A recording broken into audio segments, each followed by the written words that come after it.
নতুন বছরের প্রথম দিনে ইতিবাচক ধারায় শেষ হয়েছে ঢাকা শেয়ার বাজারের লেনদেন।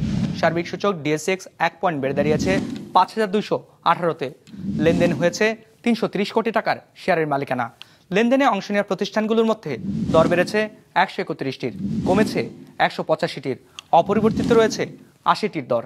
এবার বাজার নিয়ে বিশ্লেষণ শুনবো অ্যালায়েন্স ক্যাপিটাল অ্যাসেট ম্যানেজমেন্টের। আজকে বছরের শুরুতে মার্কেট নিউট্রাল নোটে ক্লোজ হয়েছে, তবে মার্কেটের ওভারঅল সেন্টিমেন্ট ছিল আজকে বেয়ারিশ নেচারের।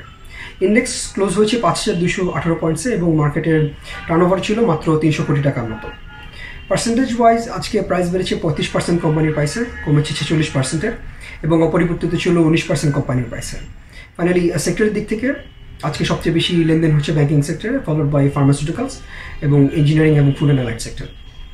আমরা মনে করি যে লাস্ট কাপল অফ ইয়ার্স ধরে আমাদের কারেন্সির যে ডেপ্রিসিয়েশন হচ্ছে তার কারণে ইম্পোর্ট হেভি যেসব সেক্টর রয়েছে তাদের মধ্যে যথেষ্ট প্রেশার পড়েছে, তবে এক্সপোর্ট ওরিয়েন্টেড যেসব সেক্টর রয়েছে তাদের ক্ষেত্রে বেনিফিশিয়াল হতে পারে ইন দ্য লং রান।